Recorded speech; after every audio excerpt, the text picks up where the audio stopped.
Well,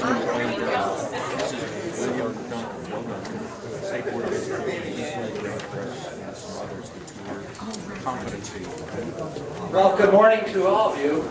Can you hear me all the way back there? I'd like to welcome everybody to the House Education's Continuing Education Sessions. My name, for those who don't know me, my name is Representative Rick Ladd. I hail from Haverhill, that's up north a little bit, just above Hanover. I also chair the House Education Committee. On behalf of the speaker, who is tied up right now, we have a session coming up on November 18th, and he's working with leadership on both sides right now, trying to work out some of the rules for that at this time. So he sends his apologies. Also, it's good to see some of the faces back. Some back from Europe, some who just got married. Congratulations to all.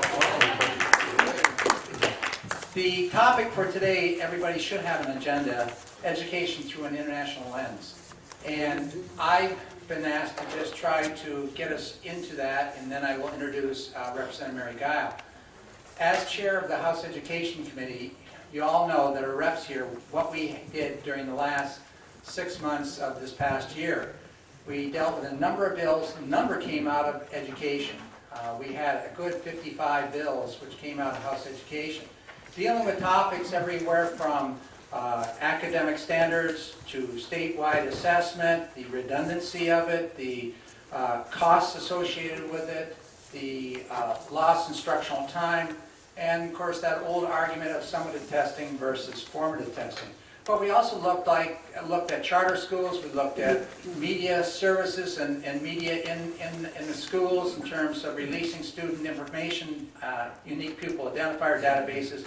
It was a huge topic agenda, which I'm sure many other states are going through the same issues at this point in time. But overarching, our primary goal in education is to ensure that we have a level of literacy, of mathematics, of citizenship, and a pathway to careers which are necessary and we know that we're going to have to plan for in the next coming years. And so we worked at that. And to do that, we've looked at our accountability measures. Where are we right now? Where are our teachers in terms of being prepared and properly certified and ready to teach what they need to be teaching in these STEM areas? We've looked at the various tests which we give. We looked at the NAEP. Our scores in NAEP in this state, compared to the rest of the country, are very, very strong in mathematics. In fact, we are going up in the 4th grade in mathematics. So that's something to be very proud of.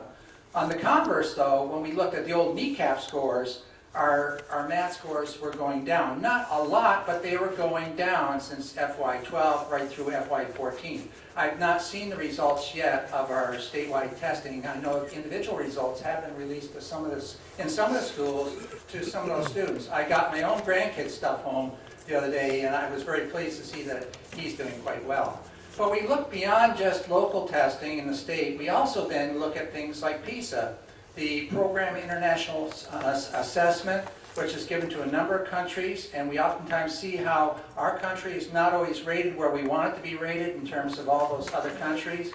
We look at an assessment that's called TIMS, which comes out of the coordinated through Boston College, and that looks at the trends in mathematics and the science areas.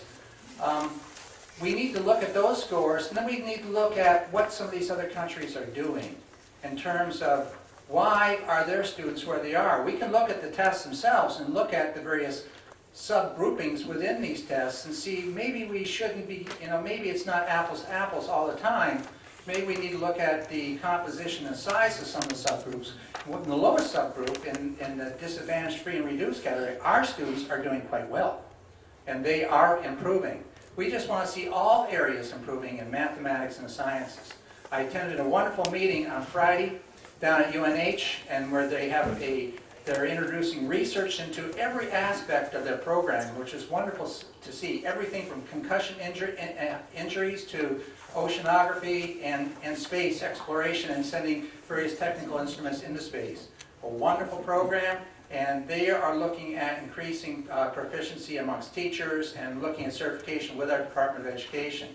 So with that, I'd like to introduce Representative Mary Giles, who will then introduce our speaker and the presentation, which we're going to hear what's going on in some of these other countries throughout the world. Thank you.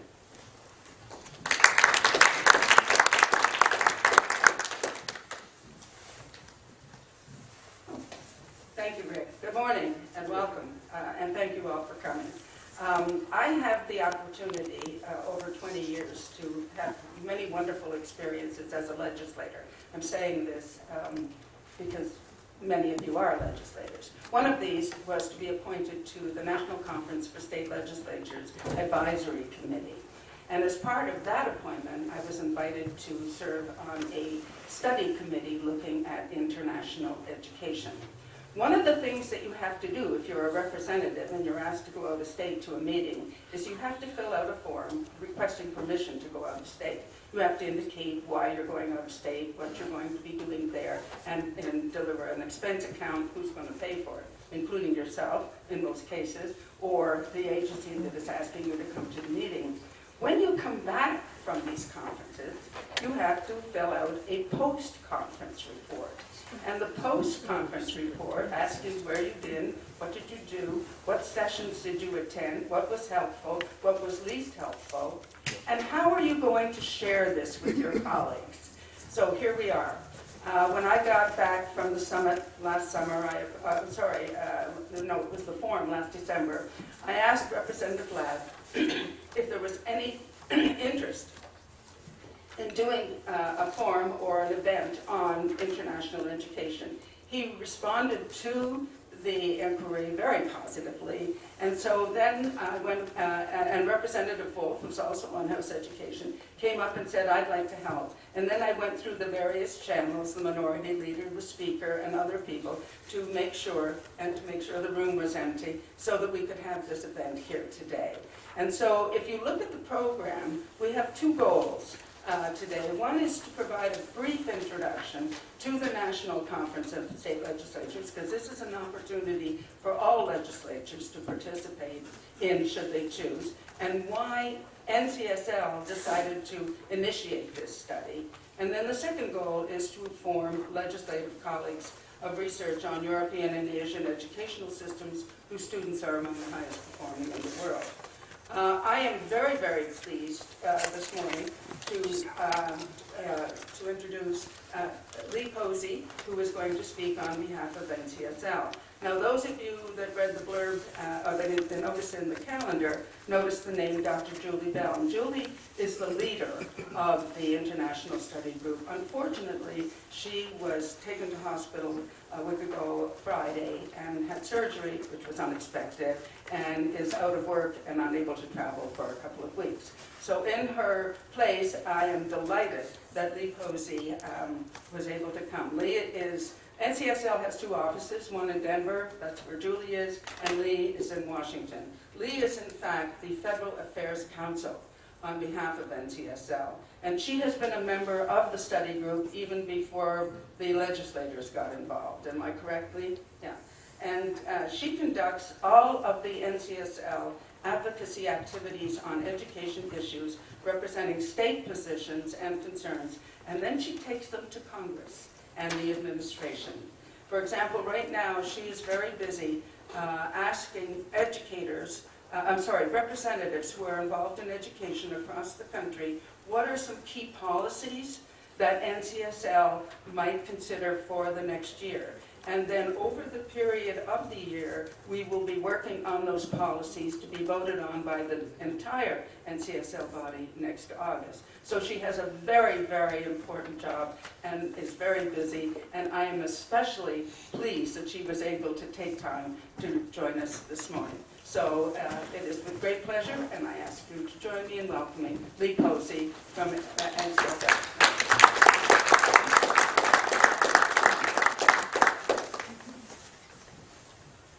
Thank you. It's wonderful to be here this morning. I want to thank Representative Ladd and Representative Giles for this opportunity. As Representative Giles says, I represent the states in Washington, D.C., and I like to say that I'm the visual example of smaller, more effective state government. So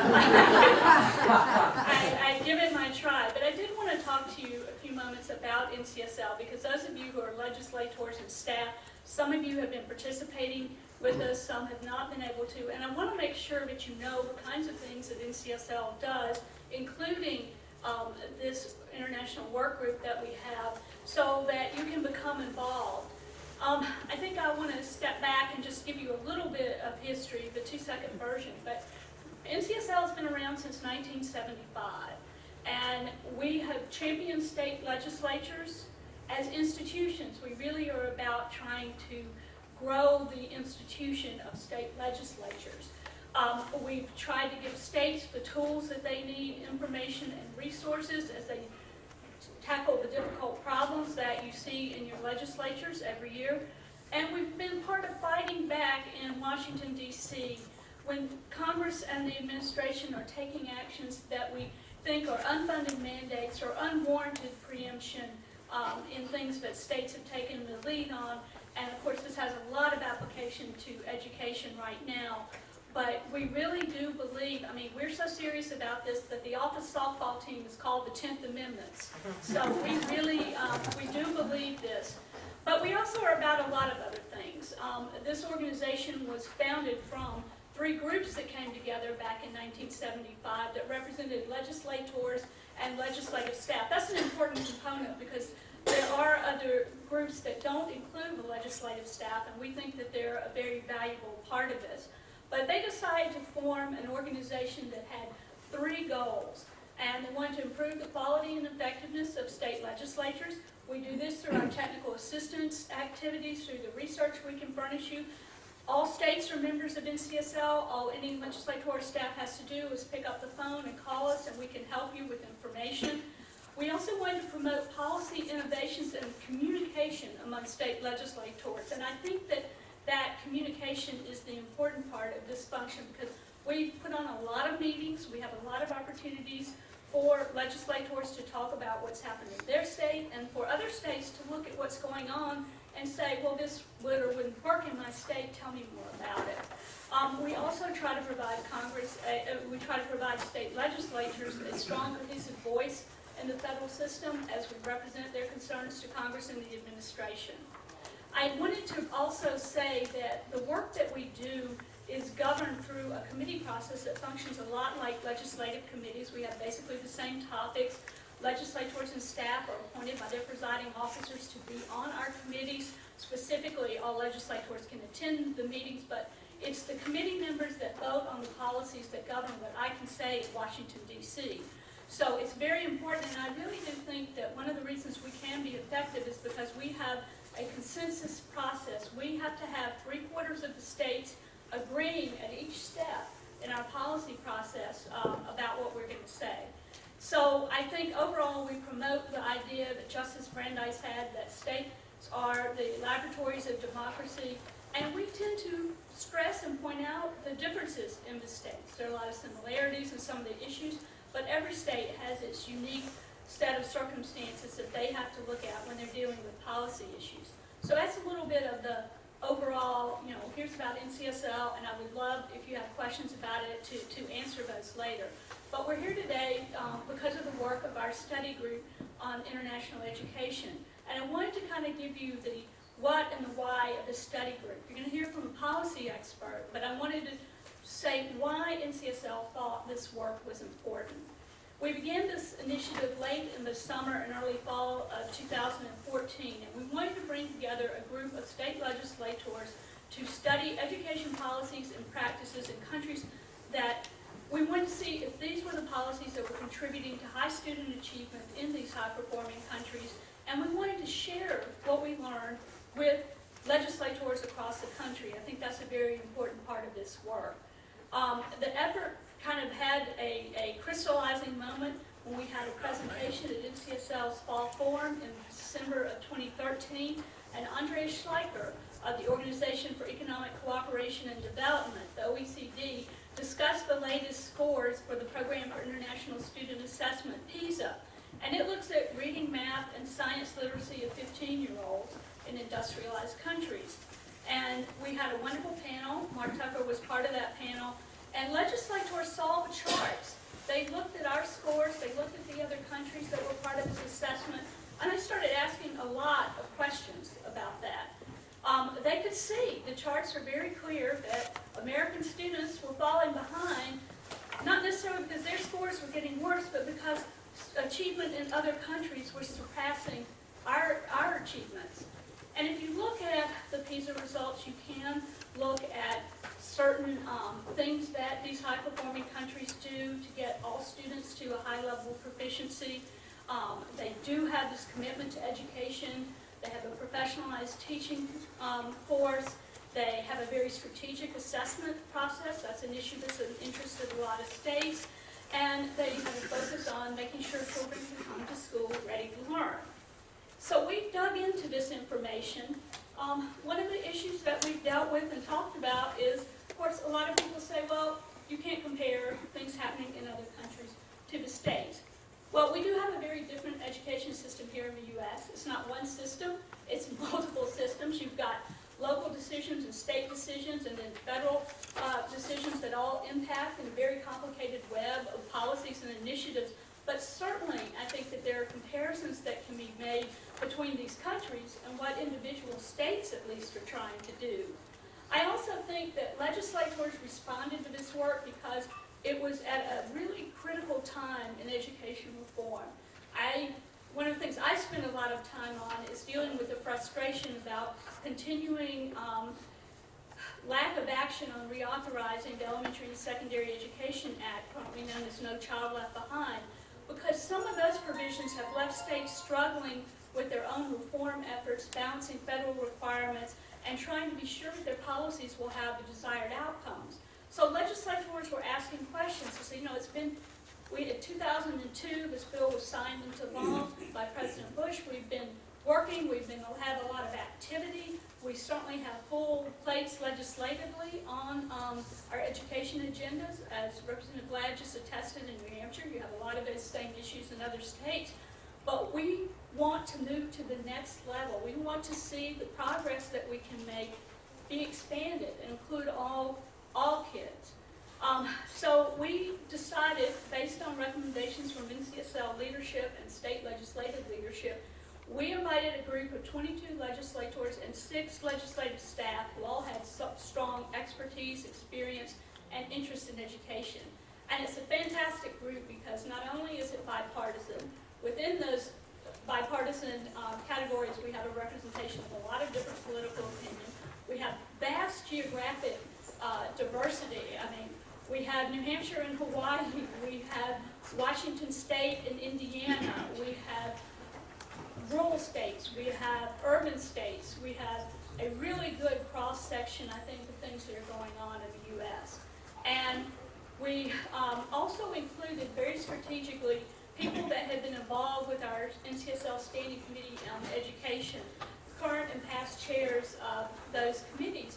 And that was important because part of what we wanted to do and part of what I think is so interesting about working on this project is it's not just this one group of 22 legislators. We're able, through the committee and through our regular meetings of state education chairs, to share some of this information and have that cross-pollination and discussion. And they'll ask us, what do you think about this? Or how did y'all learn about this policy? Or what do you think? And that exchange has been invaluable. So we came together in September of 2014 and we started looking at these education policies and approaches in high-performing countries. We heard from a lot of distinguished researchers. You'll hear later today from Mark Tucker of the National Center on Education and Economy, our invaluable resource. But a lot of other people were involved in this work. We saw a number of partners in this work to help support our meetings. And those we had participation from the Business Roundtable. We have Microsoft, ACT, NEA, and AFT. So we also had the teachers as part of this. And I think that that has been a crucial support that we've had. And we've come together, we've had 3 webinars and 5 in-person meetings. And I can tell you that this group is extremely dedicated. We had one meeting at the Chicago O'Hare Hilton, and they literally came in on Friday night and they never left the airport to work on this together so that they could move this process forward. And what we mean by moving forward is we're going to talk later today kind of about next steps, and I will talk about some of the work we're going to do, but we hope we're very close to producing a report which will highlight some of the policies in high-performing countries that we think states should look at, some of the questions that states could be asking within their state. We want to put this all together so that we have a tool that legislators can take back to their states and work forward to improve education. And I think that's going to be a really interesting report. I think it'll be kind of a landmark thing that this group of state legislators came together and worked so hard on this. So I'm really excited about the possibilities that can grow out of that. The group's been interested in looking at countries with some key questions. Why should the U.S. pay attention to international comparisons? We don't want to accept that as a given. We've asked the question, what is and isn't applicable? What's working in other countries, and perhaps why? What states can learn from those experiences? What's unique about those countries? We need to understand what we can and can't replicate. What are the fundamental principles supporting reform in successful countries? How are they relevant to states? And what are our opportunities for states to pursue education reform? You know, if you're a policy wonk, like I like to be, it's really easy to get very excited about all this work, but it really has been interesting to see the level of dedication that the state legislators had. We studied individual countries, and they actually divided up into groups and did this research on these policies in each of the areas that we talked about themselves, which given their busy schedules was actually incredibly amazing. I mean, they have incredible demands on their time, like all of you in this room are very familiar with. And so we looked at countries and a couple of provinces because Canada was one of the places that we wanted to see. We looked at Alberta in Canada. We looked at Estonia, Finland, Hong Kong, Japan. I'm just trying to give you an overview of the diversity of countries.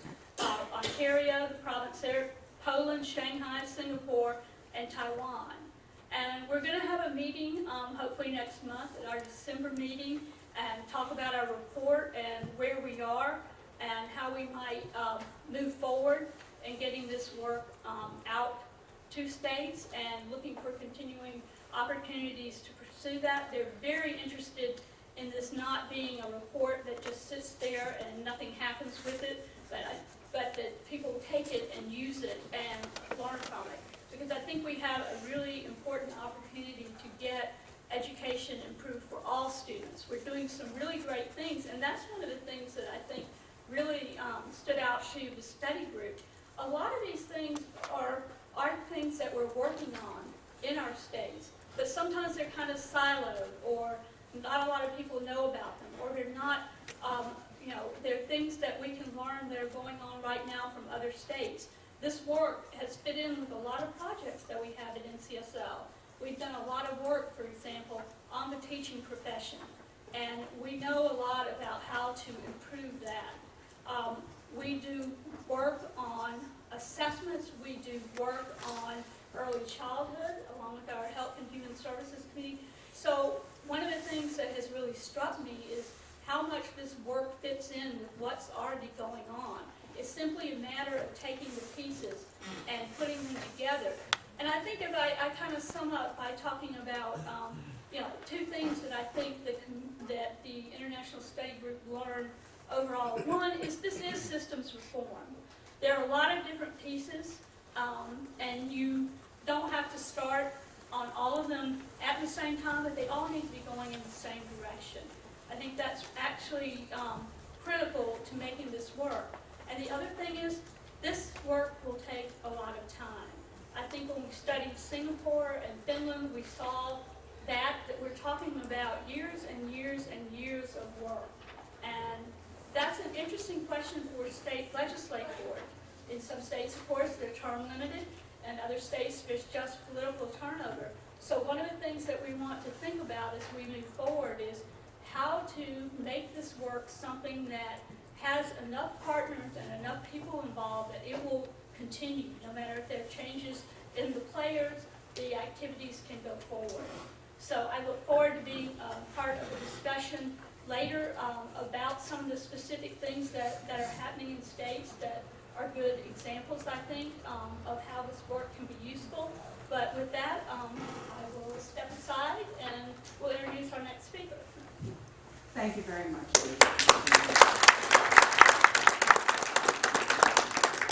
For those of you that are freshmen and may not have made the connection yet, you get a monthly magazine from the National Conference of State Legislatures.